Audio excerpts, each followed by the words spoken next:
Hi, everyone, and welcome to another episode of the Critical Podcast. My name is Jimmy Good, and I'm but one of your hosts. And joining me, as always, is my go-to podcast compadre, Mr. Joe Lever. Joe, how are you doing today, pal? Doing pretty good, Jimmy. How you doing today, pal? I'm doing just fine. I just want to wish you a happy 4th of July, because that's the day it is today. We're recording on the 4th. No holidays for us, no. So right back at you, Captain America. Oh, thank you. Well, actually, I just looked it up, Joe. His birthday officially is July 4th, 1920. I was like, okay, so that makes sense that they'd have him be born on the 4th of July. So I was like, not bad. Yeah, makes sense. Yeah. And yes, that's true. And for other viewers who are probably like, Jimmy, it's really bright in your room. We're recording this in the daytime because it's kind of like a half day for you. And so I was like, I'll do this. So if it's like horribly bright sometimes and I look like a crazy like ghost man, that's the reason why. But for any of our just regular audio listeners, Jimmy, you need some sun, pal. I do. I need that. I need the sun. It's my mortal Careful, enemy. don't step into the light. Fruit that vampire. Coming to you, 2018. No, I have like an idea down for that one day. 2018. I already have a villain lined up too. My sister said she's always wanted to play a villain, so I think it'd be very complex if we had the main villain be my sister in the show as well. We could be. Anyway, sorry, we're getting into. Let me start. You gotta give the people background on that. You gotta give people background on that. They're just like, what the hell are they talking about? Fruit Bat Vampire. No, I will one day if we actually make that thing, which I really want to. I want to be the lead of that show, like a little mini series about me being a vampire, but not of the regular kind, being a fruit bat vampire. So instead of craving blood, I would crave fruit juices, and those would make me stronger. So kind of like a vegetarian vampire in a lot of ways. Really fun idea, but the vampire craze slowly dying out, so we'll probably have to hit it when it's kind of like people want it to come back. So who knows? Anyway. It's great, though.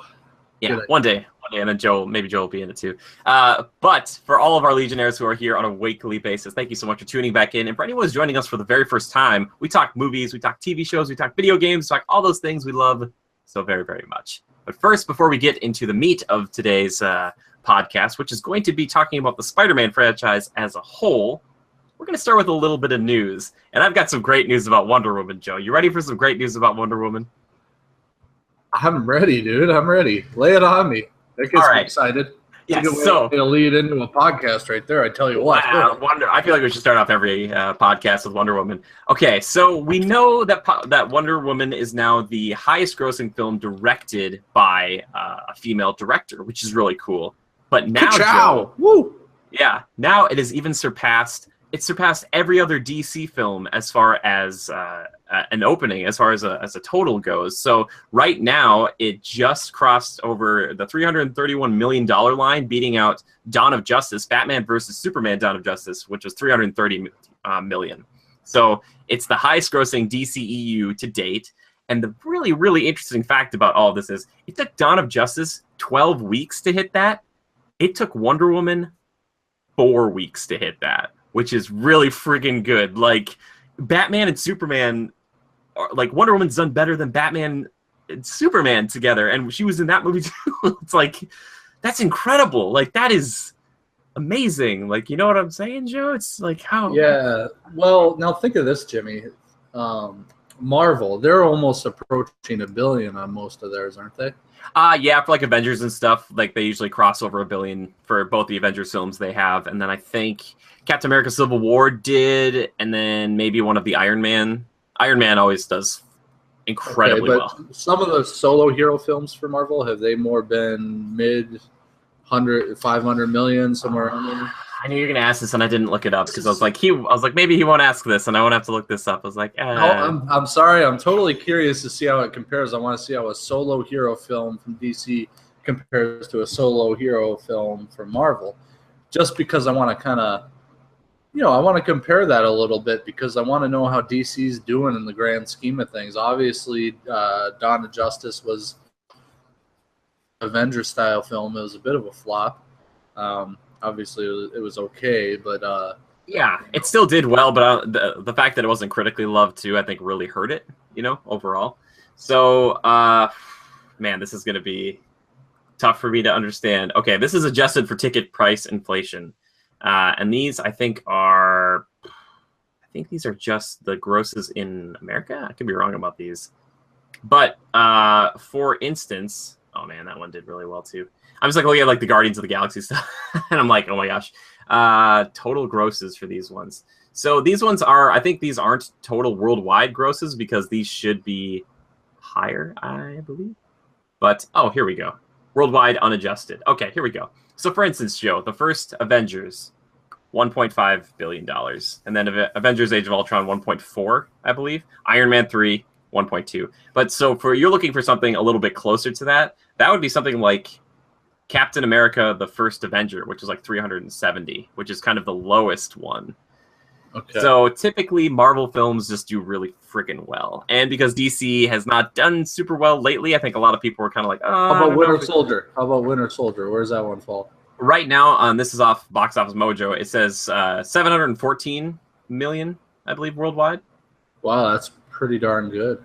Yeah, that's because the Cap movies, that's the best trilogy right there. And I know what people are saying. They're like, Jimmy, Civil War isn't really like a Cap movie, but still, it's got his name on the front. And Winter Soldier is great, and the first Avenger is excellent. So that's my favorite. But yeah, well, I know it's not that big compared to Marvel, but for DC, it's a big deal. It's a win. It's a win for them. They needed it. So, yeah. Absolutely. Now, here's my look at it from an overall take. I look at Wonder Woman and I see, it got 92% on Rotten Tomatoes. IMDb, it was like 8.1 or something like that, which is a strong showing in general consensus, I think. And it's just freaking well done. I mean, it's right up there with some of those Marvel movies for me. It was better than Dawn of Justice. It was better than all the other DCEU films to date, I think. And if this would have been their starting foundation, or maybe a solo Batman movie of the similar caliber, yeah, it would have set them up so much better and got them off on the right foot.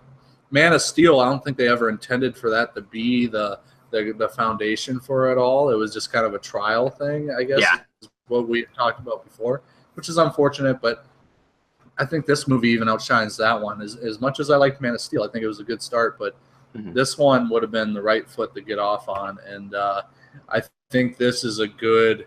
It's like somebody was getting a bunch of silver or bronze stars on their report card. Then all of a sudden, here's Wonder Woman. They got a gold star, 2 of them. Yeah, exactly, for sure. I feel like it's a bit of a rejuvenation for the DCEU, which hopefully they can capitalize on it and keep the momentum going, because people maybe, it did well at the box office. It did really well, but it didn't do quite as well as some of these other superhero movies of similar style, from Marvel and whatnot. So this being that first double gold star, maybe it'll help generate more interest, and if they keep it up, it'll eventually bolster and get to where they need to be what the expectations are, I guess. Marvel has set the bar. Here's the thing about DC, though, is that they were late to the table.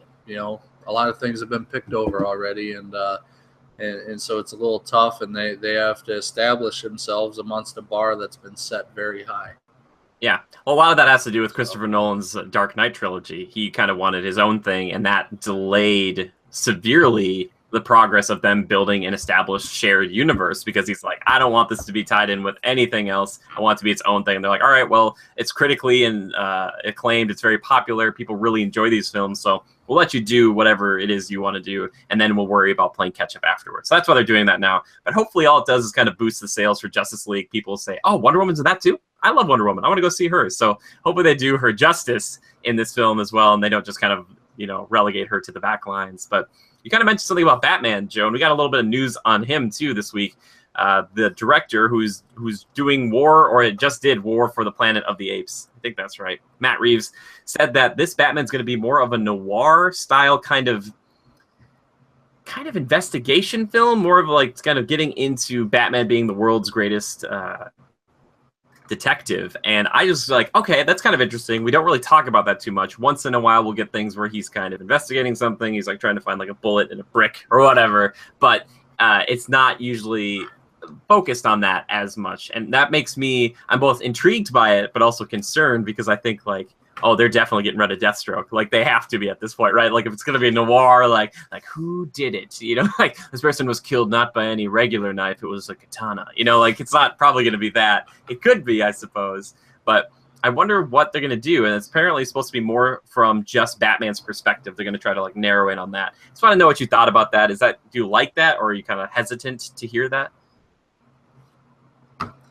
I don't know. You're telling me it's going to be more of a whodunit kind of murder in the library with the clock? Not necessarily. More just like a like an old noir, like detective film. Not necessarily like like whodunit. But there could have been some of that in there. So it might not be as action packed. Maybe a little bit more. What do you want to call it? The pace of the movie might be a little more strategic and slow. Maybe, potentially, which is fine. A bit more of a thinker. That could be fine. I think there's some pros to that. But there's also some cons. Do these superhero movies really make a big draw because of the action and the insane CG, or is it for the actual quality of the acting and the nuances? I don't know. It could be successful. It's a solo Batman film. We've seen in the past that those are very, very popular based on the Christopher Nolan series, right? Yeah, sure. And the older ones too, like some of the 1980s ones. It's the George Clooney stuff that people were like, not really a fan of. Yeah. So, I don't know. That's a bit of a toss-up. I swear to goodness, Joe, if they get rid of Deathstroke at this point, I'm going to be really sad. I'll be very sad. I'm like, no, please. They had his one shot in the sun. It's like, oh, well, maybe they can wait and use Deathstroke when they figure out all this stuff. But were there confirmed talks of Deathstroke being featured?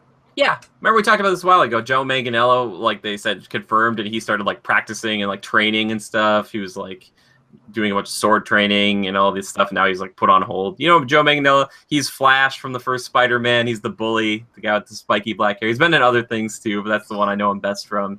He gets punched down a hallway. Spidey, and punches him. Anyway, he's been in a bunch of things. I think he was he might have been like a werewolf in True Blood, maybe, or something. I don't know. Like, I didn't watch. I watched a few episodes of that, got weirded out, so I didn't. No thanks. Yeah, I was like, I think we watched like the first one together, and we're both like, all right. But anyway, yeah. So he was kind of odd. He was saying like back in September, or when they kind of confirmed it, they like a few months later, he's like, we're just kind of waiting around for it to be ready, and we'll make it when it's ready. I just hope he doesn't get cut from it now, which would be really sad, because they've changed up direction. Like being Ben Affleck being out, Matt Reeves being in. It's like, I don't know. So either way, Batman eventually coming. I don't know. I'm nervous about that film. That's all I'm gonna say. But Joe, we're gonna shift gears here. There's something I neglected to ask, I think, last week from one of our very, very devoted Legionnaires, Ryan. He asked us about the SNES Classic, and I want to touch on this for a quick moment. The SNES Classic Mini. Now, Joe, I don't know if you're familiar with the NES Mini or Classic Mini. It's basically the Nintendo Entertainment System from long ago, just like a smaller version with like 30 games or so. They're coming out with one for the SNES, which was the successor of that one, the Super Nintendo Entertainment System. And it comes with 2 controllers and a bunch of old games, and he just kind of wanted to get a feel for it. I know you probably don't have, a pony in that race. And I was looking over the games, and there was one in particular. There's this old Super Mario RPG, Legend of the Seven Swords, where you kind of turnstile-based combat with Mario, and even Bowser, I think, is there too. I was like, oh, that's really cool. And I do want to get that, but it's $80 right now, and it's completely sold out. So it might be a while. It's supposed to launch in September. Not sure if we're ever going to... If I get it, I'll stream it, for sure. But good question. Okay. But, that ties into some of the gaming stuff I wanted to talk about. Sony and now Microsoft have both said they were holding back at E3, Joe. Sony was like, we had some good things we didn't want to talk about. And now Microsoft has even come out and said the same thing. But it was really interesting what Phil Spencer said. He had an interview and was talking to Waypoint about this, and he said, we're investing in new things. We've signed things just recently. I thought about, hey, from a PR standpoint, it'd be really easy for me to just put a trailer on a screen, even though I know the game's not coming out for 2.5 or 3 years. I didn't want to do that. I just want to talk about that for 1 second. I really respect Phil Spencer, Joe. He's the guy who's kind of heading all of Microsoft's Xbox stuff right now. And that right there, I love that, because a lot of times E3 comes down to just announcements. Like, people are like, oh, like Sony won E3 or Nintendo won E3 because they announced these things. But they usually don't put out dates for these things. Microsoft has been very good about saying, hey, we've got all these games are either coming out the rest of this year or next year, for sure. They don't say like, hey, there's this game that's like 3 years away, which might be like 4 years away or so or more. I just want to know what you thought about that. Do you like that kind of approach, as to like waiting, or would you rather have them say, hey, we're working on this and it's coming down the pipeline. We don't know when, but it's coming, so get excited about it. No, that's almost like hanging a carrot on a stick, and then just as somebody's about to take a bite out of the end of it, they rip it away and say, oh, you got to be quicker than that, you know? If it's 3 or 4 years down the pipe, let it rest. Don't bring that to light. There's no sense in it. You know, a year out, that's one thing. I think it should be within a 12 to 18 month span that they can limit themselves on announcing. Because let's face it, there's what, 2 more, 3 more E3s before anything that's 4 years out. So Yeah. don't. You know, it's just stupid to save it for those, you know. Otherwise, they're just constantly going to be grasping down the rabbit hole for things that are, you know, way down the pipe. And, you know, it just, they'll get too far ahead of themselves. Yeah. Focus on what's coming up for that following year to get people jazzed, to boost your sales for consoles, etc. Xbox Live memberships, all that good stuff. Don't be 4 years down the road. Then people are just going to be like, I'm mostly invested in that. I'm going to wait a bit, you know? Yeah, definitely. Keep it realistic here. We don't need to know what's planned 20 years down the road, 10 years down the road, 5 years down the road. Keep it relative here. So. Yeah, I could see why some of them they'd want to say that, because they'd be like, hey, you should buy this console because we for sure this good thing is coming. But then you have an E3 like this one, which might be a little lackluster compared to other E3s of the past couple of years, because those had huge announcements for games that we're still waiting on. So it's kind of like, oh, these games are coming, and you're like, oh, this is an amazing E3, and it's like, but then the subsequent E3s are kind of like, well, so what's the next big thing? And they're like, well, we already announced this huge thing like a year or two ago, and people are like, yeah, but where the heck is it? Like, so it's kind of a double-edged sword. I think it's good and it's bad, but I respect that Phil Spencer came out and said, he's like, yeah, we also have the same thing going on, but we don't want to say like, hey, well, we're holding back. And whereas Sony has another event, Joe, coming up called PSX later on here in the winter, where that is usually the show where they're starting to move, they're putting more of their chips on the table for that one, because that's more of like a hardcore fan base show where they can walk out and say like just a few things and people get really, really excited about it, as opposed to something like E3 where that's supposed to appeal to everybody, where they can't just maybe do that. They could, but it wouldn't be as effective, and the fans wouldn't be maybe screaming as loudly. So yeah, I just thought it was interesting. I'm interested to see what both, you know, groups have in store in the next couple of years, and then maybe one day Phil Spencer will be like, yeah, we have that signed on for E3 2017, and I just decided we couldn't talk about it yet. I was like, okay, I respect that. Like, don't just be like, here's like a little trailer and be like, and we don't know what it is. So yeah, I like it. That's cool. Yeah, I respect that as well. Yeah. Well, Joe, now switching back to good old movies, we've got movie and a TV show. Weirdly enough, this one of the TV shows kind of a movie TV show, though, and we'll get into that in a second. The first one I want to talk about just briefly, Jumanji. Joe, I just need like a hypometer. 0 to 10, 0, just completely apathetic, no feeling at all. 10, couldn't be more excited, need to see it today. Where do you fall on the hypometer? I'll give it like a 6. Okay. You said 5 is like no real strong feelings towards it. No, 0 is like no. Maybe 0 is. Well, 5 is maybe, you know, not a lot of investment, but, sure, you know, catches my attention, but I don't know that I'm running to the theater to see it. 6 means, you know, I like the characters I see in it. I kind of like the basis for the plot. So I think there's some potential there that could make it a good film. And I think they're going to have fun with it. You know, it's not going to be too serious or anything, which is okay. I think it'll be serious in the sense that they're in this virtual world or whatever as these characters. Because if you haven't seen the trailer, they start up this old game console, and Jumanji is a game, and they start up, and the second they start, they get sucked into the game world or whatever. Yeah. So, and it seems very real. And the one kid turns into The Rock as the character, and then the one kid turns into Caitlin Gyllenhaal. I forget her real name. Wait, but Maggie Gyllenhaal? Not Caitlin. It's Caitlin something. It's not Maggie. It's not. Is it a Gyllenhaal? no, It it's could not Gyllenhaal. Oh, I forget the name. Redhead. I'll look it up. She plays that character from Marvel Guardians, the blue one, Nebula. Anywho, Oh, really? yeah, that's who that is. And then Jack Black apparently is the pretty girl who turns into Jack Black, and one of them, the guy, turns into Kevin Hart, which obviously they're going for a comedic theme here, but we'll see how they do. There'll be some serious tones, I'm sure, but comedy will probably be the main focal point, which in today's day and age, the CG may really boost it up. Who knows? I think, if anything, it'd be just like a fun thing, a fun watch, if you got some time to kill. So, yeah, Karen Gillan, by the way, is the name, I think, of that person you're trying to think of. Yeah, there you go. All right. Yeah, for me, Joe, I'm probably there 6 or 5. I think it'll be interesting, and I like the kind of the fun flavor of it compared to the old Jumanji, which there are some fun things in it, but that is kind of more, when you get down to it, kind of like a scary and sad story. Like, it's not really fun.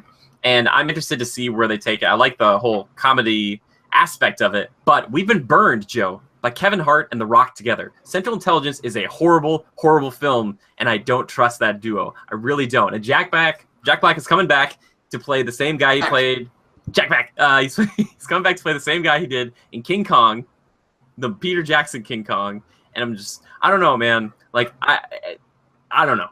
We'll see how it goes. It's going to be like Kevin Hart screaming. I guarantee you, if we did a trailer master on this one, Joe, I would say like Kevin Hart will scream maybe 70% of his lines. He'll be like, "What am out here in the woods? I'm freaking out. I'm in the woods." Like, it'll be like, yeah, or him and oh god, what was the one with Robert Downey Jr. and Bill, or oh god, Tropic Thunder. Ben Stiller. Yeah. Yeah. You can't think about that movie without thinking about this. Like, this one shouldn't make you think of Tropic Thunder, but for me it does. So I'm like, yeah, you're right. It does make me think of Tropic Thunder. I'm like, we'll see how it goes. I don't know. It's coming out at Christmas too. Kind of a strange time for it. Yeah, I don't know. This is one of those that I feel like it's going to get lost. It's going to get buried. That's all I'm going to say. Or people are just going to be like, I don't care. Yeah. They might. Well, during Christmas, it's got some major competition, right? Star Wars and all that. So just Star Wars is major. Like, Star Wars is your forever competition. Like, why would you even release in the same month as Star Wars? Like, Disney even realizes this. That's why Thor Ragnarok is coming out like in the beginning of November. It's like, give it space. Like, don't put it anywhere near, because it's like, unless you want to get your movie just completely crushed, like, just put this out in January. But if you put out a film in January, that's usually where the studios send their movies to die. Kind of like Underworld Blood Wars, or the most recent Resident Evil. They're like, those are January films. And it's like, ooh. But yeah, it's just, I don't think it's a good time for it. February, weirdly enough, is becoming kind of a bigger deal. We saw Deadpool there. We're going to see Black Panther in February. This might have maybe do better in that time period, but maybe they're kind of banking on it being for kind of kids or teens, and if the teens have already seen Star Wars, then they could go see this. I don't know. I just don't really care that much. I hope it's good. I like the video game tilt of it, different than the board game, kind of newer, but we'll see how it goes. The whole body swapping. It's adding that whole twist of it's bringing the video game world into a film. Yeah, which has not been good in the past. I look at Pixels, and that makes me really nervous. I'm like, I've never seen Pixels. Yeah, I've never seen all of it. I can't speak to animated movies. Yeah, well, that's okay. I can, and I can tell you that I just no thank you. Anyway, the other one I want to talk about, it's going to be premiering in IMAX, but then becoming a TV show on ABC, is Marvel's Inhumans. Now, Joe, you just watched the trailer for the first time. Yeah. I need to know, again, well, maybe at the end I'll ask you where your hypometer is, but I need to know, what do you think about this? It's kind of weird. It's kind of confusing, right? A little bit. I don't really have a clue what's going on, to be honest. And what the heck's with the giant bulldog teleporting? Yeah, that's Lockjaw, I believe his name is. He's a giant teleporting bulldog, and that is an actual character of the Inhumans. The Inhumans, Joe, they're a lot like the X-Men. They have superpowers, but they live on the moon. There's like a group of them who live together, and their king, whose name I believe is technically Blackbolt Boltigar or something like that, but he's actually called Black Bolt. And his super ability is that he's very, very, very strong, but I don't know if they'll have that in this show, but if he speaks at all, even a whisper can, like, you saw the cop car go flying when he gets knocked in the back, and he's like, ugh, and like the cop car goes flying. If he talks, it's like he's like a super sonic, like crazy over the top Black Canary, basically. So he's very, very powerful. He's like one of the strongest, characters in the Marvel the Marvel universe. I shouldn't say cinematic universe yet, but he is the leader of this group. And it seems like there's kind of a coup going on with his brother. It seemed to focus more on his brother kind of taking over like the Inhumans and saying we should move to Earth because Earth is like a place where we could live and thrive and all this stuff. And yeah, kind of weird. Also, his wife, the lady with the red hair, the crazy bad-looking wig, her name is Medusa.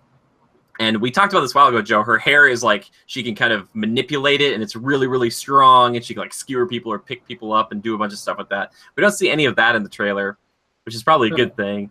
But I don't know, man. It doesn't look like there's budget there, but it does feel like kind of weird. I don't know. Can you do you feel that too? Can you feel that weirdness to it? Like it's kind of all shot in a way where I just don't like. Why would I want to see this in IMAX? Like, why would I get?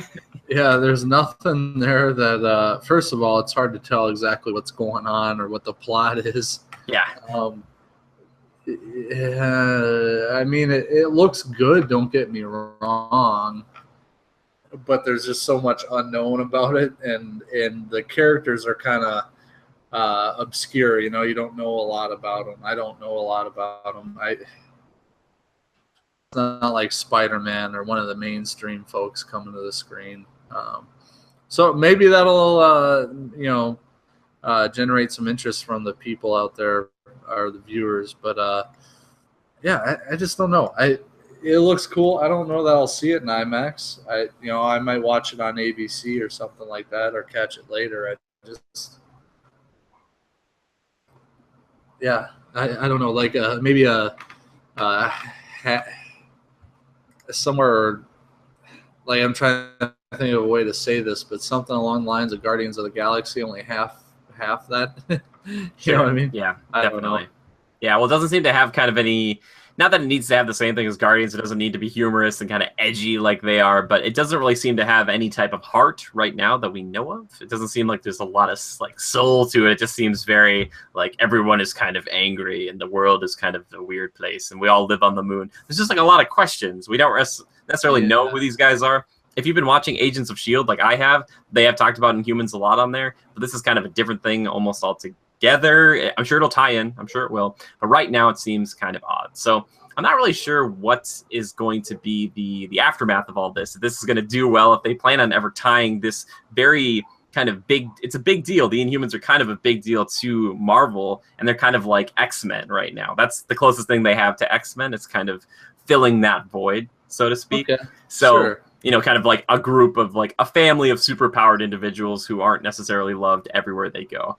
Kind of like the Avengers, which the Avengers once in a while, they're kind of like, yeah, we love you. And sometimes we're like, I don't know, you should probably sign these Sokovia Accords. So I'm not sure if they'll ever try to tie in Black Bolt to the actual movies, even though I would love to see him like that. And originally, Joe, if you remember, that's what this was going to be. This was going to be a movie. This wasn't going to be a TV show. This was going to be a movie, and Vin Diesel was going to be Black Bolt, which I was excited about because I thought he would have probably played a pretty decent Black Bolt, but he would be a guy who's not, he never talks really, and he just kind of yells once in a while. So, which he's been doing with Groot, like pretty well.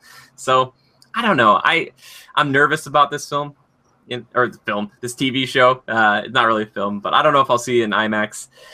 I just need to have a reason to want to see it. Right now, it looks kind of weirdly, kind of like oddly budgeted, like like the effects are there, and I like how Lockjaw looks and stuff. Like I like the kind of how they teleport away and teleport in. That's cool, but I don't know. There just needs to be more. If your central character can't talk, that's a hard show to make.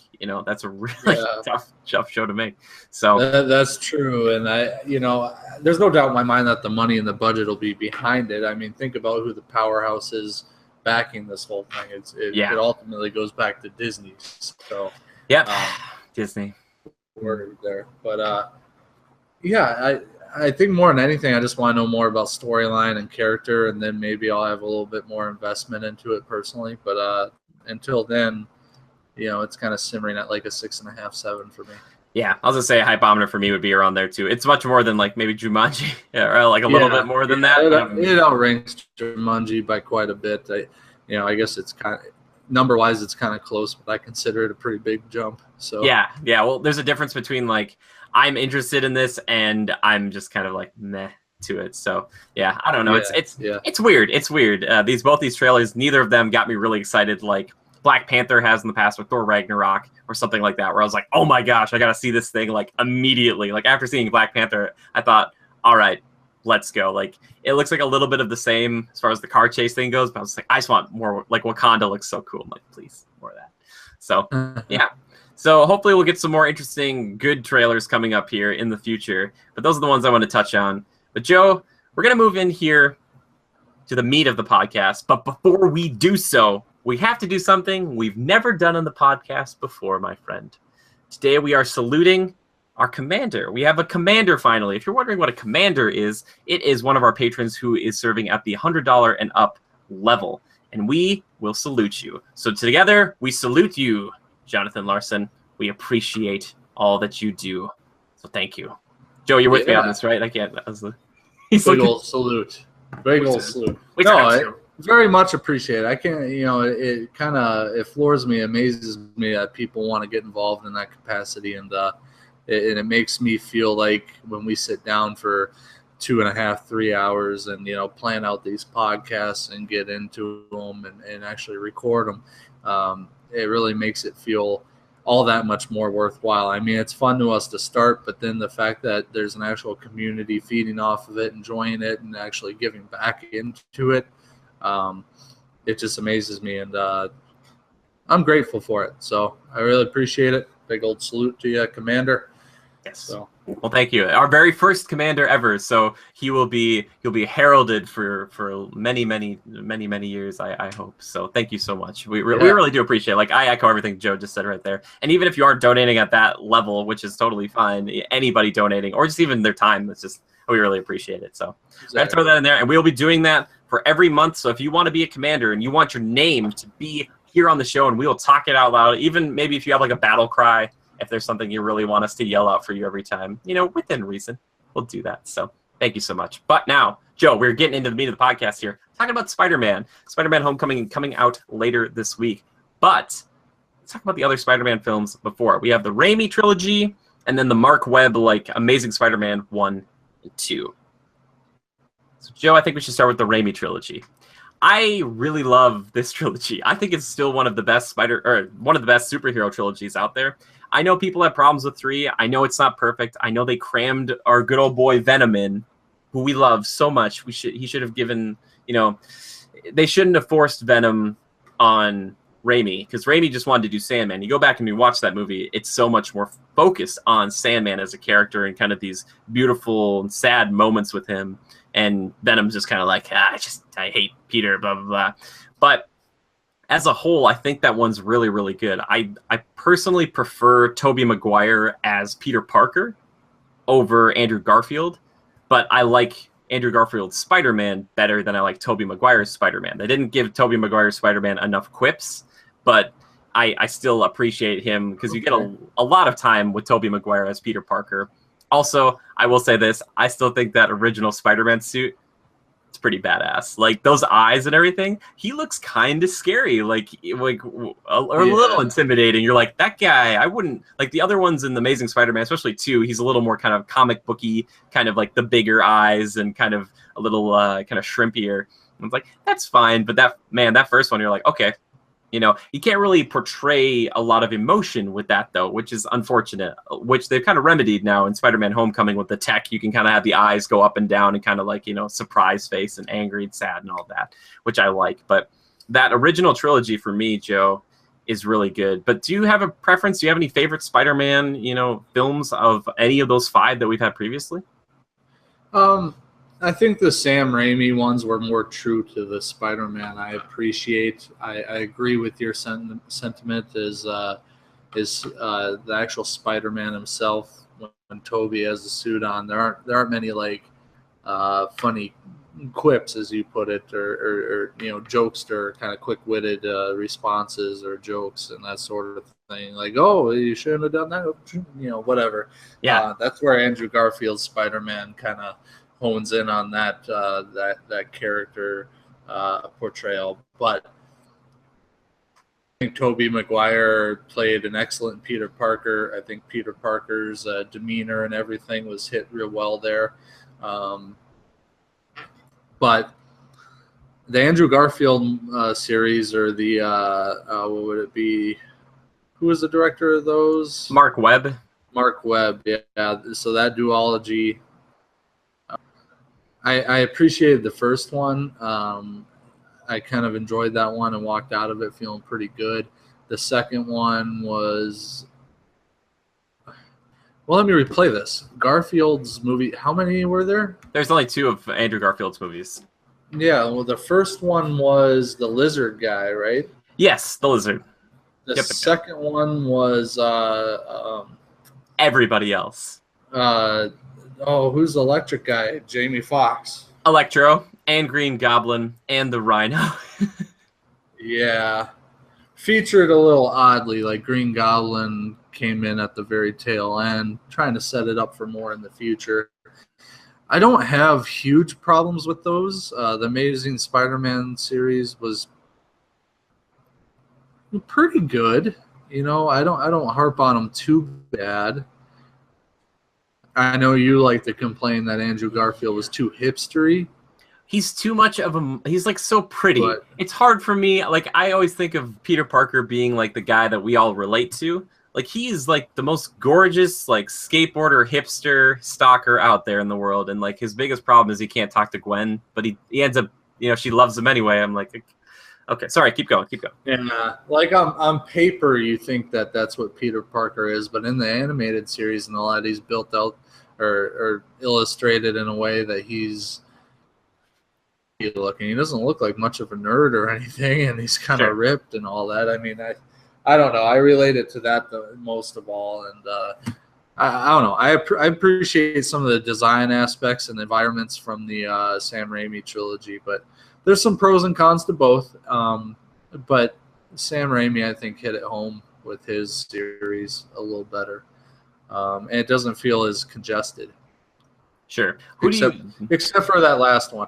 Yeah, that last one does feel like congested. Do you have a favorite villain out of any of them? And I'm not talking like, because I know you love Venom like the most, but who out of those ones was your actual favorite like villain, and maybe who was also like their kind of alter ego? You know what I mean? Like, your Norman Osborn, your Otto Octavius. Is there anybody out of any of those villains where you're like, I like that guy the best? Doc Ock was done. He was really well done and really well portrayed in the Sam Raimi trilogy. I really enjoyed his character, and I thought that the casting for that, what was his name? I'm trying to think of his name off the cuff. Oh my gosh, I can't think of it right now either. Dang it. I will look it up though. I don't know. Oh wait, no. Oh, Alfred Molina. I did it. Yeah. I didn't. I don't know that you could have picked a better actor to portray Doc Ock, and you're so right. The arms and everything, so well done, so cool. I really enjoyed it. The Green Goblin, he was okay. I think he is true to form, with the whole green suit and helmet and all that. That was fine. Is contrary to the Amazing Spider-Man series where they like kind of mutated him. So he literally looked like a goblin, and it was a little over the top, I think, and a little jarring for most audience members. But and then Venom, I feel like he was well done. I liked the way the symbiote, when he was actually Venom, like reacted to things and that sort of deal, but he was kind of pigeonholed in there, and the casting for him was not correct. So, a villain of all time probably, but just not well done or portrayed in the movie. So yeah, Doc Ock, number one for me.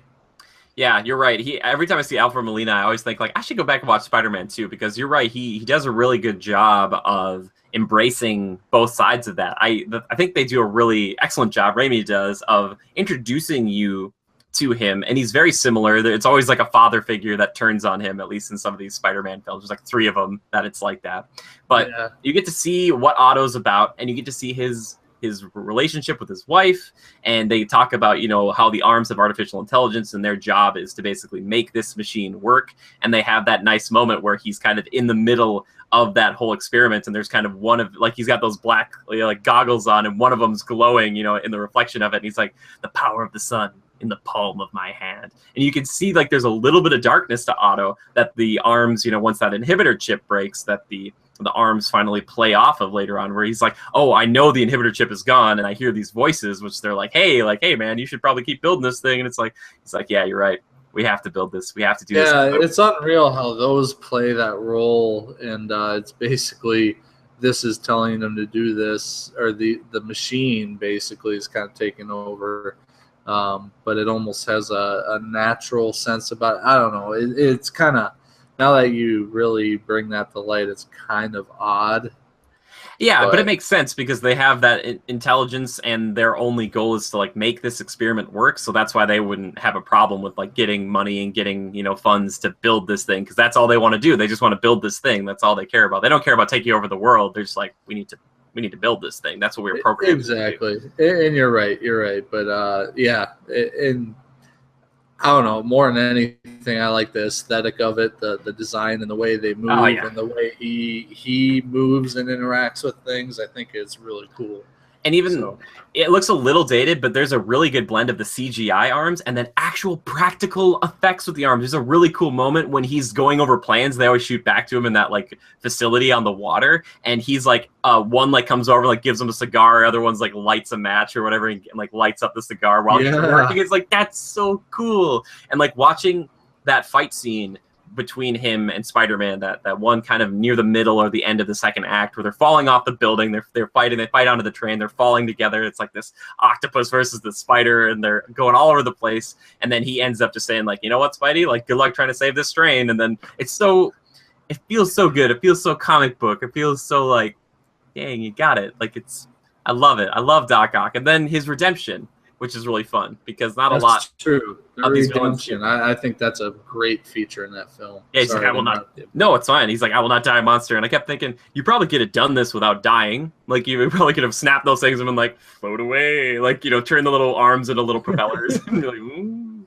But yeah, I really like him. But a close second for me, even though it's over the top, and they didn't even use the mask, which they had kind of some. You can look up YouTube videos of this, but a Green Goblin mask was made back in the day for the original Spider-Man from Sam Raimi. It looks pretty freaky. It looks like really intense, and it just wasn't there. The technology wasn't there or wasn't good enough. So they kind of went with the Power Rangers mask. Even though Willem Dafoe, despite all of this, he still does a really good job of being this weird creep. And he's still like compelling, you know. He's still like a weird dude. Like, I love it. And I feel bad saying it, but he kind of gives off a goblin vibe even without a helmet. Yes, if you look at him, like when he's talking, he's got that very narrow and chiseled jaw, longer nose, you know. Yes, not that he's a bad-looking guy. It's just that if you think about it, he really kind of fits that features and structure, fits that character. Yeah, he's actually, side note, he's going to be in Death Note, Joe, which you're probably not very familiar with. It's an anime, but it's going to be a series on Netflix, and he is playing this death god. And when you look at this death god, this character, he looks, I'm like, Willem Dafoe looks kind of like this guy, and the way he talks, I was like, he's perfect for this. I'm like, that's perfect casting. Like, that's perfect. But him as Green Goblin, as Norman Osborn, and he has that relationship he builds with Peter over the years, because that first origin story, there's so much going on. Not only is it an origin story for Spider-Man, it's an origin story for Goblin and kind of setting up the rest of this universe. It's like all this stuff happens, but you get to see him kind of favor Peter over Harry, and there's all these lovely moments where he's like, hey, you know, Peter, if you wanted a job at this place, I could get it for you. And he's like, you know, Mr. Osborn, I appreciate that, but I kind of want to do this by myself. He's like, trying to do it on your own steam. I respect that. And you can see Harry just being like, well, like, I can't even compete. Like, Harry's just like this little rich kid, and he's just like, yeah, Peter's he's the son I've always wanted. And there's just so much fun stuff in that movie. and his performance is really cool. And I love that there's a moment where he basically he gets Spider-Man, has him, could kill him, and says, "Hey, here's the deal. How about you and I team up and we run this town? Because if we don't, we're just going to fight again and again and again. We're going to kill tons and tons of people until we're both dead. What's the point? What's the point in that?" And I think that's a really cool thing, because the Raimi trilogy tackles a lot of things in superhero films that a lot of superhero films don't deal with. A lot of it was like in the second one, Peter dealing with, do I want to be Spider-Man? In the third one, it's a lot about pride and kind of revenge. But in that first one, it's kind of, oh, like, what kind of hero do I want to be? And a villain that proposes the question, saying, like, if we keep doing this, we're gonna kill a lot of people. Like, it's gonna happen, and I'm not gonna stop. And it's like, we're gonna keep doing it. And being a hero, they like to watch a hero. Like I think he says something along the lines of, people like to watch a hero fall, die trying. They love a martyr. And he's like, that's what you're going to be. Do you want to be a martyr for these people? These people don't care about you. And I absolutely love that whole thing. There is this corny, like, and maybe New York is like this. When I was there, it didn't seem like this, Joe. But like, they save, the New Yorkers throw stuff at Green Goblin, and then they're kind of like very respectful of him in 2 after they save him on the subway, which I get. There's this kind of like New York camaraderie in that Raimi trilogy that we don't get in the Amazing Spider-Man. That's true. I feel like that you hit the nail on the head. That's a very, very good point. The fact that the actual civilians tie into the storyline better. Yeah. The most you ever get out of like the Amazing Spider-Man duology is the Times Square feature with Electro. Sure, or the cranes turning in the first one, so Spidey has like a clear shot to swing straight. I was like, I don't know if you really needed that. Like all the they're like, we all gotta turn him so that Spidey can use the webs and he can get to where he needs to go. I was like, okay. Would that have ever happened? Probably, absolutely not. Yeah, it's like, I don't think they'd be like, I'm going home. Like I don't want to be here anymore. I don't want to be a lizard. But yeah, and I love that. I love that in 3 too. They like this huge parade, or like this big like gala for Spider-Man. They hope he shows up, and there's Peter in the middle of it. Finally, after all these years of fighting to be loved, and he's enjoying it, and he's like getting drunk on this pride, which we don't see superheroes do too often. You see like an Iron Man kind of be like a jerk or whatever, but you don't see like Captain America being like, you're right, I am the best. Like Peter is like, wow, I'm the best thing that's ever happened to the city. And it's like, yeah, exactly. I will say this though. For all the good things I love about the Raimi trilogy, I think Mary Jane Watson is probably the biggest villain that he faces. Now, let me just say, I don't think she's like truly a villain, but she seems to always be a constant, or at least in 3, it's really grating to watch that relationship. And I think it's supposed to be, because he's kind of like trying to, sympathize with her and say like, yeah, I realize that you're having problems on Broadway, and I have problems with Spider-Man too. And she doesn't really tell him that she got fired and all this stuff, and it's very weird. Whereas Gwen Stacy, I like Gwen a lot. She's pretty intelligent. She can kind of fend for herself a little bit more. Mary Jane tries to, but it's not as effective. But I really like Emma Stone as the love interest in Amazing Spider-Man, as opposed to Mary Jane Watson. So, like, Kirsten Dunst is decent. I don't know. How do you feel about that? I'm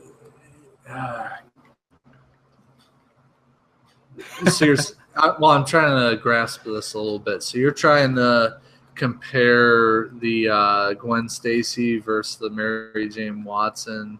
Yeah, the love interest, like the kind of one of the focal points of both the series, kind of a romance, Here's my problem: is I'm a total sucker for Emma Stone.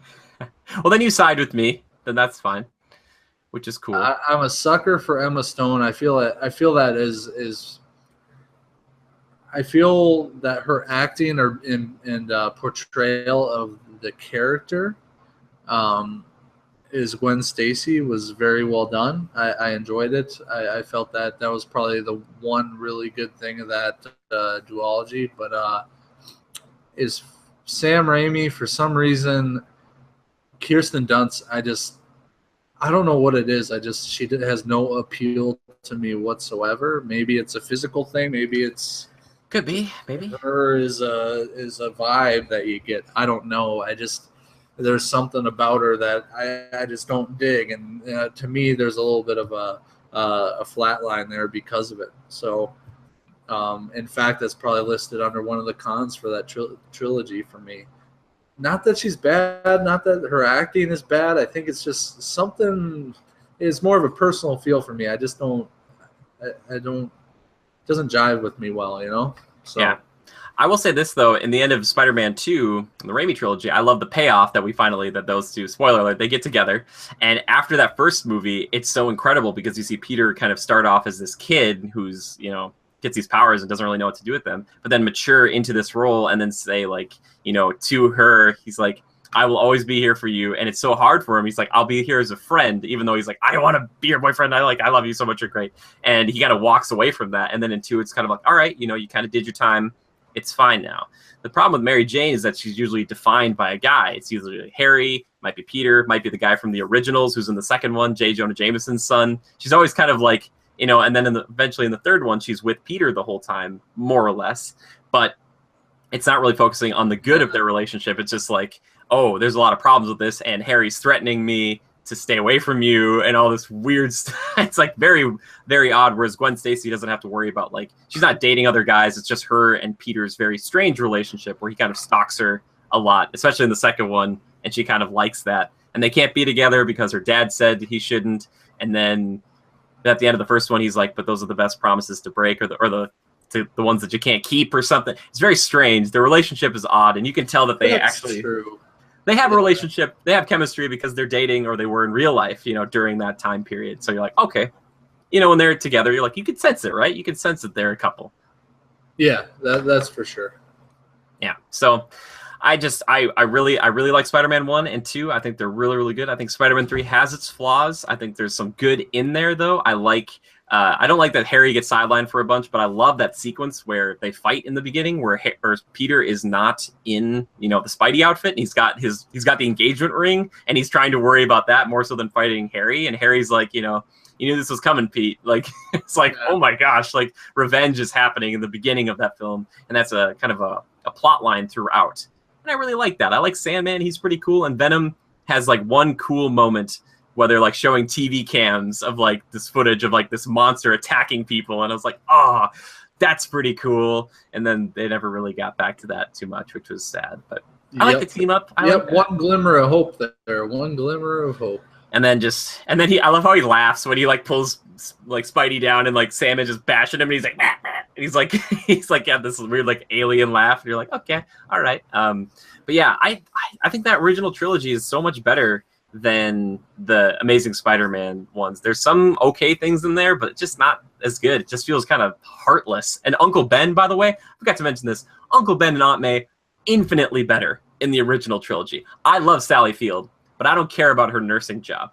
I like Martin Sheen, but the way he dies is hilarious. I'm sorry, but like some guy comes out of a store, drops his gun, Martin Sheen looks at it, and they both got to jump for it, and then he gets shot. It's like,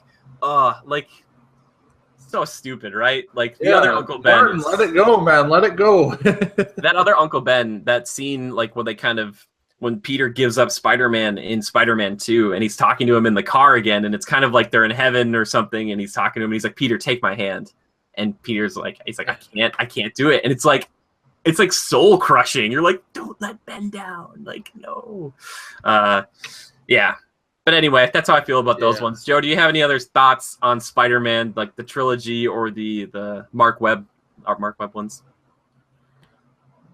Not really on the old ones. I will say I think obviously there's a big difference in that the first three, opposed to the Amazing Spider-Man 2, opposed to both of those two.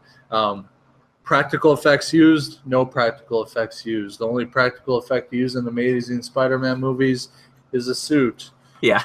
Almost everything in the first three is practical except for a few things. You know, they use it to enhance, like you talked about Doc Ock. Those are real arms that they had on, puppet sticks to move. Yeah, it's so cool. Which just adds a sense of reality that you just can't get any way else. That's a major pro for me. There are some things, like I enjoy the music from the Amazing Spider-Man movies. Okay. I actually went back and listened to the soundtrack. It was good enough for me to look it up. But yeah, there's some pros and cons. I can't totally trash the Amazing Spider-Man movies, but whatever. I don't know that there's much more to say from my end of it, but I'm gonna joke about that Pharrell Williams track though, where it's like, he lied to me, he hates on me, or whatever. Like that thing for Electro, like that was like a whole Pharrell, like also Hans Zimmer collaboration. There's some really funny videos with them like sitting and interviewing about that, and Hans is like, I don't know what he's talking. Like, all right, this is whatever. But that Danny Elfman score from Spider-Man 1, that one is so good. It's like angelic and that choir and stuff. It always gets me. Like at the end when they always have Spider-Man kind of swing out and do something, you're like, like it's so cool. That's true. That's true. Yeah. Also, I would say one thing about, you said about CGI, they had to for some things like Sandman. You're not going to do a practical effects Sandman. Why get not? Like, yeah. Someone's just like dumping sand everywhere, and they have those moments like where Peter like takes off a boot. And he's like, "Where do these guys come from?" And he's like knocking all the sand out of his boots. He's just like, "What that? Like, oh god, like this is horrible." There's some funny moments. A lot of good things from the Sam Raimi trilogy, and that was from 3. Like, there's good stuff in 3. People are like, "It's the worst." There's emo Spider-Man. Sam Raimi himself said the emo, like this kind of that look on him. Evil on Spider-Man, on Peter Parker, is not supposed to look good. That's why he's such a weirdo. He's trying to be cool. Like, he's trying to be like, I'm all hip and I'm dancing around. It's not cool. And everybody knows nature, right? So yeah. And it is weird. I think like it was also kind of a screw you to Sony for putting Venom in this movie. That's why he does like his little dance. Like he walks down the street, goes in, they shut the doors, he comes out with like a new outfit on. It's like, what? Huh? Whereas Raindrops Keep Falling on My Head in Spider-Man 2 is great. With just like nerdy old school Peter Parker who's just like, I was trying to fix my bike. I'm going to class. He's like, I knew that answer. And it's like, good on you, Pete. But yeah, I just love that old trilogy. It also hit in a time in my life when, we were at that perfect age, Joe, that kind of that teenager, like young adult. Sure. Where it's just like, oh, this is just like the perfect, like, what I want to be. And kind of way that Smallville spoke to me, it struck a chord because I was at that right age. Yes, that's what I'm talking about. Dude, that's so right. What an apt, like, that they could almost coexist in this kind of like corny, beautiful, campy, like just fun, like world together. Yeah. One thing I wanted to mention though too, Joe, you talked about all this kind of the practical effects and stuff. The end fight scene between Goblin and Spider-Man in the first one is pretty gritty and bloody, and I like it. Like they go into that like abandoned place, and like there's like Peter, like he hears a noise and a pumpkin bomb comes up to his face. It's like boom, and then he gets like knocked back and he does like a little scream. He's like, ah! Like it's really that whole bit. I don't know where Green Goblin pulls that electrode staff. He's like, MJ and I are gonna have a hell of a time, and it's like, where'd you get that? Where is that? Like you produce pocket size and it expands like a lightsaber type deal. It was like this tall though, and then there was like a handle on it too. Go back and watch it. I'm not crazy. He also rips through the spider web, which is cool because like Spidey tries to web him out, and he just like rips through it. It's all like steel. Oh man, I like that Green Goblin. All right, I like Willem Dafoe. I love that he tries to kill Spidey and himself. Like that would have been so great if they both would have just. He's like, guess we die this way. Like that glider wasn't gonna stop. Am I right, Joe? Like even if it hit Spidey, it wasn't gonna be like, well, it's done. Like Yeah, that part? yeah, exactly. Yeah. No, man. the Goblin was great in those for sure. I love him. I love him so much. I don't get how those pumpkin bombs work because he kills like a bunch of his staff with that one. It turns them all into skeletons. I kept thinking maybe you should use that one more often. Like that's the good one. Use the skeleton pumpkin bomb more often. But yeah, Willem Dafoe. Do you know how much I've sacrificed? What a great line. I absolutely love it. Okay. Sorry, I'm talking about Spider-Man too much. I love that original trilogy. We both seem like we're kind of not huge on Amazing Spider-Man. You like some more of it than I do, I think, Joe. But I think I like the modern feel of it a lot. I kind of enjoy that. That's probably the only thing that really stands out to me as good.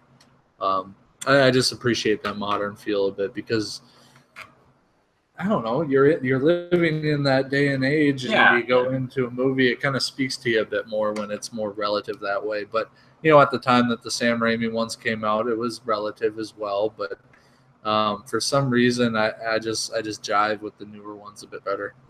Fair enough. Yeah. Well, I'd say like the original trilogy for me is probably more like around an 8 altogether. I think the first two are a little bit higher than that. I think Spider-Man 3 might be a little lower than that. But for Amazing Spider-Man and Amazing Spider-Man 2, I'd probably put more of like a 6 range for me personally, maybe 5.5, 6-ish. But that's just me. I don't know if you have any scores you want to give out like that. Again, these are all just superfluous. It's whatever you feel, So for Sam Raimi, I'd probably give him a good 7, and then overall, than the Amazing Spider-Man 2. I'd probably give a good 6.5, maybe even 7. But I mean, 6.5 to maybe illustrate the fact that I appreciate Sam Raimi a bit better. Yeah. Plus, the cinematography is just incredible. Like, there's that one moment in 2 where Spider-Man gets thrown out of that final confrontation of Doc Ock, and he goes out that window, and you kind of go with him, and then he swings back in, and he kind of hits, and you're like, oh my gosh, like, that was incredible.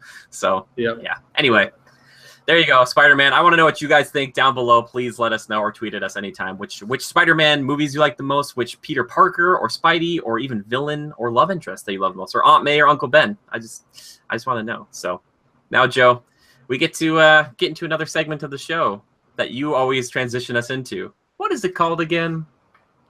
Well, the other day, Jimmy, my watch quit working. Yep. Oh, really? Really? So, you know why, don't you? It's because I clanked it on a door. Went for the handle, I missed it, and caught it on the door there, and one would say I killed it. Yes, one would say that, wouldn't they? But I was bored that day as well. It's like a 2-minute intro to this one little thing. Oh, that's so good. When I'm bored, I do a lot of these things, Jimmy. What do I do? You kill time with them.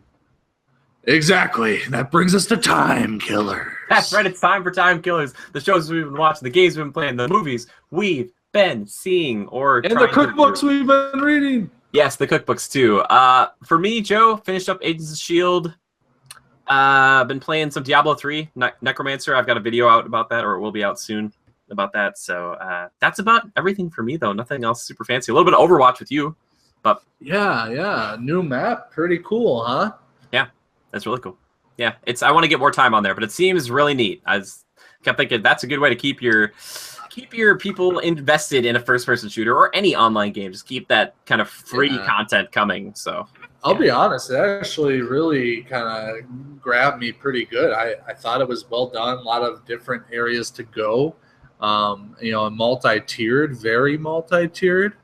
I appreciate it. I like it. I'm hoping to play some more of it. So maybe tonight even. Yeah, I hope so too. It's just luck of the draw. It's just like, oh, do we get to play it or do we not? It's just like, I hope so. I know, that's the thing that sucks, is it's very few and far in between. But. Yeah, I wish, or maybe one day what they'll do, Joe, is maybe they're doing this already. In Heroes of the Storm, another Blizzard game, they have a map rotation where they only have like 4 or 5 or maybe 6 maps on at any given time for like a few weeks. So I wonder if they would consider doing that, or maybe they're already doing that, where it's like, oh, there's only going to be Volskaya, like Temple of Anubis, and Lunar Colony, and whatever else down the line. It's like, okay, cool, all right. But I don't want to be limited. I wonder if maybe they start doing like a map vote to give you a choice between a couple, so they're eliminating 2 at a time instead of just a random selection of 1 by the computer. The only reason I would say it's good to be limited is that we'd get a chance to play this one as opposed to playing every other one again and again, and it'd be like, oh, the Lunar Colony's in there, but you've got like a 5% chance of getting that as opposed to 95% of the other ones. So yeah, yeah, that's what we've been killing time with. Joe, is there anything else you've been killing time with, pal? Tour de France, man, it's on. It's on. All right, we're moving on to the next segment of the show. Community feedback. Killing time. I've been watching the Tour de France. It's fun to watch. A lot of people don't understand or really grasp that it's fun. A lot of people think it's just boring, bunch of people on bikes going, but it gets exciting, especially if you're watching the end sprints to the finish and that sort of thing. And let me tell you, there's some bad wrecks. Bad wrecks. Anywho, but loving that, love watching it. It gets intense. And then there was something else. Oh, continuing my rewatch of the entire Smallville series. I've made it to season 3, people. I would love just a gigantic, like 20-minute long Joe Lever Smallville review at the end of it, like a true critical review of it, and then you'd be like, wow, the first few seasons are like here, but some other seasons are kind of here, and like that would be an interesting listen for a big fan such as yourself. It'd be tough for me. It'd be tough to remember it all. I mean, there's 10 seasons, 23 episodes each. I mean, holy man. Joe, it's really simple. All you got to remember is just one little line. All right, are you ready? This is the only line you got to remember. This is somebody's baby. Come on. Just butcher that song. That's baby. Oh. See? Every time I bring up Smallville, I'm going to sing that. It's going to be great. See, and I could probably sing that whole song intro from memory. Yeah, and then just Erica Durance with her wind. Challenge accepted. Oh, no. We'll prep it sometime. No, maybe. Anyway, now we're moving into the next segment of the show. The final one, my favorite one, community feedback and questions. So we got some good questions this week, Joe. One from Night Warrior 29. He says, what's one game that you played hours on end when you were a kid, but you wish there was another installment of sometime in the future? Any game you can think of? Probably your Area 51. My guess. Yeah, actually. There might Thanks be. for answering for me. Yeah, if they could make another, I mean, it's almost like Doom-esque, something of that nature. Just something that keeps you on your toes, and you know, the monsters come out of nowhere, and it's a first-person shooter, and it's a long storyline-driven game. Pretty cool. Yeah. So. For me, that's easy. When I saw it, I was doing this. It's like Pokemon Snap 2, Pokemon Snap, Pokemon Snap, Pokemon. Like I said it out loud a bunch. I was like, make another Pokemon Snap, Pokemon Snap. I just love that game. Some old N64 games like that, or I think they made a Diddy Kong Racing. I don't know if they made a sequel on, or just like a port to Game Boy. How does Pokemon Snap work? So it was like an open Safari thing, and you just took pictures of Pokemon? Yeah, it's an on-rail shooter though, Joe. So you always go through the same map. Like with different areas though, and then depending on what items you can get the Pokemon to do different things or pose in different ways, and then you can get better pictures, and then Oak judges them, and then you try to get the best pictures of all the Pokemon in the game. There's not the entire 150 in there, but there's a pretty good amount, and it was cool to see the Pokemon in a natural environment, in a 3D environment, which we don't really get or haven't really gotten a well-made version of ever really before, you know, to me, where it's like, yeah, the Pokemon's just living its life, and you're in there like throwing apples at it. You're like, hey. Yeah, well, if I saw another rendition of a Pokemon game, I want it to be like, not Pokemon Go app, none of that. I'm thinking like the Game Boy version, only like a 3D third-person Final Fantasy-esque type deal. Yeah, and some of the games have gotten that way, but you're totally right, and I think that's what's going to come to Switch, because they said they're making a new Pokemon Core RPG for the Switch, and I'm thinking that It's going to be that, Joe. And if it is, my hands will be tied. I have to buy a Switch then. I'll just be like, yep. Especially if it was Gen 1 and Gen 2, like more specifically, I'd be like, perfect. I don't need the other 600 or like 500. I'd be like, just this is good.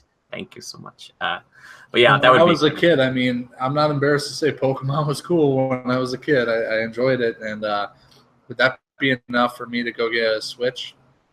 But if I was gifted one or won one in a drawing, yeah, sure. you know, I just, it would be fun. I mean, it was cool to collect them all, and then if you can actually play as the Pokemon when you're battling them, that'd be neat. Instead of just hitting a button like this attack, and you see them like jostle, and you know. Yep, Joe and I are on the same page for this. That's my dream. I still think Pokemon are cool. I don't care. I'm happy to admit it. I think they're amazing. I wish, like, I love that real animals exist, obviously, but something about Pokemon on top of that is just so. Oh boy, like I love dogs, man, but an Arcanine would be pretty incredible to have. Just like a 6-foot tall tiger dog. Thank you, High Spoots, for that plush. I love it so much. Anyway, all right, that's what I'd want. I think what would be cool is if they brought those Game Boy Pokemon games to the phone. Like, think about it. You always have this. It's a mobile gaming device, basically. You could take and put those games on a phone and use it as a Game Boy, per se. Yeah, you can do that already. Awesome. It's kind of, you have to, like, it's like importing and mods and ROMs and stuff. But I wouldn't be surprised, Joe, with the success of these other, like, older, like the SNES Classic already, or the NES Mini Classic or whatever, if they would make a Game Boy like classic, and they'd be like, hey, if you want, you can buy like an old school type of Game Boy for like $80, and it will have a bunch of games on there. Like, that would be pretty sick. Like, it'd be like, that would be really cool. Metroid. Oh, Joe, you're a Metroid fan? Yeah, I like that game, man. Oh, cool, because they actually just announced 2, Metroid Prime 4, which is more like a first-person shooter, I think, and then an old school, or Metroid 2, Samus Returns. They're doing like a remaster of it for like the newer Game Boys or something. So I didn't know you were a Yeah, Metroid and fan. it was that girl. It was that girl in the suit. You know? Yeah, Like, it Samus. was cool. Yeah, cool. I didn't know you were a Metroid fan. I never got into Metroid because I missed it. I was on N64 and up, so I knew her in Smash Brothers. I was like, I don't know, this person is like the arm cannon, which seems pretty cool. It was like I could shoot this like super thing. Dude, on Game Boy, she was awesome. Cool, man. I never played Metroid. I'm sorry. I never did. I'd love to go back. I wish I had my Game Boy. I should have looked when I was home this weekend. I wish I had it. I would bust it out and play that right now. Cool, man. Sweet. Yeah, you just like the platforming and all that stuff and the fighting. Yeah, And... and when I was a kid, it was it's basic, but it's fun, and you're just going through levels. And I'll admit there were times in Metroid, I think Metroid specifically, that I would get lost. I didn't know where to go in the map. Like, yeah, it was kind of at times you had to find this like passageway or something. I just remember it being difficult, and as I'm older, I could probably figure it out pretty easily. But yeah, cool. Cool. Next question comes in from Anna. She says, Echo Critical at Lever_627, #Critical Podcast. What was your worst and best online gaming experience? Topic was mentioned at school, so curious. I think for me, it's pretty easy. Best maybe ever was I was playing Bloodborne, and I was fighting this boss, and I wasn't doing very well against it, and like 2 or 3 other dudes ran in, like actual human being players ran in to help me in like my darkest hour and saved me, and we killed the boss. I was like, this is incredible. And like, of course, they went away, and I never saw them again. But I was like, thank you so much for helping me with this. Worst online, probably anytime I played a MOBA, people just swearing constantly. Like back in my League of Legends days, people just get so mad, just cursing you out, just constantly getting angry about it. It's like, calm down, buddy. So those are probably my best and worst. But Joe, how about you? Is there any that come to mind right away for either? Best online gaming experience. When I would think I was playing, it was Call of Duty Black Ops 1, the Vietnam era one, my favorite one. And I can't remember who I was playing with, but I used to play with some of my college buddies a lot, and Drew happened to be one of them. He was my roommate at the time. And we'd play on his console, and it'd be 2 of us split screen, and we'd just go multiplayer all day long and just, trade off whoever got the worst KDR, And I remember one time it was the jungle map, and we're on top of that like cliff overhang where you could kind of snipe from. Our teammates was up there, and I kept laying down in front of him, and you could hear him on the mic just yelling like, "What the F are you doing, man? Get out of my dang way!" Like he's. It might have been hardcore mode because he's like dropping grenades at me and stuff, and I'm like dodging away from him and coming back and laying in front of him, and he keeps cussing. And what did I end up doing? I might have put like a claymore down or a grenade, and he stepped over it. Boom! And all you hear is him cussing the entire rest of the match, and it was just hilarious. I was trolling my own teammate, but whatever. So funny. It was. I just remember it. I don't remember it in great detail. Like, if I could have recorded that and relived it, I'd be laughing to this day. But that was probably my best online experience. Besides any time I'm online with Jimmy and Drew hanging out, Thanks, man. Always enjoy those bro down times. We have a good time. So, worst experience. Oh, man. I don't know. My worst experience might be every time I get Overwatch players playing nothing but Widowmaker and Hunt. Yeah, that's really rough. It doesn't totally bug me. If they're good enough, then it's okay. But if you're just doing it to have fun, then just get the F out, Yeah. We should probably play more ranked stuff. Yeah. In the competitive play, you don't run into that as much, or sometimes you do, but chances are they're a really good sniper, so it actually pays off. But worst experience, there's probably another one I could speak to. I'm trying to think of what it is. I just had it on the tip of my tongue too. Totally different game. I can't think of what it was. Either way, okay. Things like that tend to bug me. But yeah, I don't blame you. Oh, you know what I think it is? Maybe I hate it when like they still do this teabagging. I hate that teabagging is still a thing. Yeah, there we go. Is it that? Yeah, teabagging is bullcrap, and I hate that it happens in Overwatch too. Yeah, like I hate it I too. saw actually yesterday when we were playing, Jimmy, we played for a couple hours, and it was on that new lunar colony map. I remember seeing a Genji starting to teabag somebody he just killed. So I was soldier, and I just freaking lined him up and just wiped him out. I was like, you piece of crap. I should have ran up and teabagged him too, but then I just perpetuate the situation, you know? Yep. Don't add to the hate. Don't add to the hate. But you're right. That's the worst thing ever. That's the worst. Mm-hmm. Okay, last question, also from Anna. She says, #critical podcast, in honor of 4th of July, answer this. Why America? Interpret however you like. I thought it was Or America, why? Is that what we're thinking? Like, America, seriously? Maybe that's it. No, I think it's why America. It's why America. Why America? You know what? I'm going to take a moment and just say this. Every year around this time, I feel this swell of patriotic nature, as it were, my patriotism. This country is not perfect. There's a lot of problems with it. We got a lot of greed and power-hungry people. Not a lot of good people running it.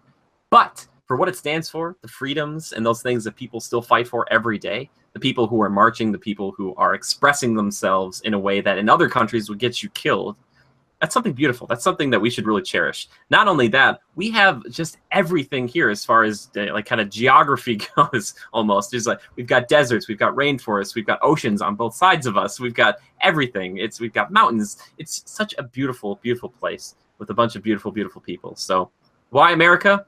Why not America? I mean, America's the best. It really is. It just has some problems. And one day, hopefully, we'll get to a place where everyone can see it and love it in the same light and not fight as much. So that's why America. Yeah. I agree with everything you just said, Jimmy, and I'm not even going to try and compete with it. Oh, however, I will say one thing. Take a note out of Canada's playbook on the whole healthcare thing or something. Yeah, I know. But then again, I think Canada's got a pretty sweet deal right now. They're just cozied up right next to a superpower. And it's like, if anybody attacked Canada, you know we'd be there right away. And also, Joe and I live kind of close to Canada, so Canada's like our fallback.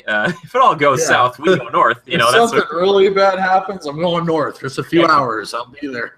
All goes south, we go north. That's just remember that in your head. Just keep going. You're like, oh, what did Jimmy say? If I'll go south, I go south. Joe's just like running straight to like Arkansas. Like, Joe, no. I'll reach Mexico sooner or later. Yeah. Joe, don't go that way. It's gonna take forever. There's lots of corn in that direction. But anyway, yes, that is well, believe it or not, Joe, that's the show for this week. That's it right there. It just all there packaged together. Holy shnikes. I know, it goes by so fast, and I love it every time. It's something I look forward to. But if you have a question or a topic or a little game you want us to play here on the podcast, all you have to do is tweet the hashtag Critical Podcast. There you go. I'm just overwhelmed with patriotism, patriotic things, Joe. I'm wearing a Captain America shirt, obviously. But anyway, just tweet the hashtag Critical Podcast at either of us. I am at JimmyGood013 or at GoCritical, which is the formal account. Or you can tweet at Joe at Lever_627. That's Lever just like Beaver, only with an L. I really need you to watch one of these so you can see where this thing's popping up, because you were I was like, oh yeah, he was completely off last time. Because for me, I was on the right side, but you were like over here, and it was, you know, vice versa. All right, where's it at? Is it over here? It's gone. Can you get it right in the middle of the screen? I'm not going to do that. Just like Lever, or just like Beaver, only with an L. Yes, tweet at any of us anytime. Whenever you see any of these, if you guys have a question, seriously, please just tweet at us. We honestly love getting your tweets. We love a good meme about like a superhero or something. Anything funny, just shoot it our way. We'd love to talk about it. So that's one of our favorite things to do. But if you like seeing our mugs just in general, and you love video games at the same time, maybe you can multitask. Come over and hang out with us over on Twitch. It's always a fun time. We're streaming, you know, not daily, but pretty much every week, a couple of times a week. You know, you usually see my face. Once in a while, see Joe there. Once in a while, I might even see Thomas show up. It's pretty good. So, yeah, always a good time. Yes, it is always a good time. And if you want to join us or anything like that, we also have a Discord that you can join. Talk to any of our Legionnaires about that if you're really interested in talking with the Legion and kind of getting to be a part of that community. I want to thank a few people. I want to thank This Is Daleb for amazing theme music. And I also want to thank Yorin Evers, our resident cell pen, as I like to call him. Not a cell sword, but a cell pen. And the guy who's doing all of our art for us. And if you are interested in getting some of his art and you want to support us at the same time, go check out patreon.com/criticalreviews. And depending on what level you can get that you donate at, you'll get some cool art with your face on it. And if you're $75 and up, $75 and up, then you will actually get to choose every part of your character, what weapon, the stance, the armor, all that stuff.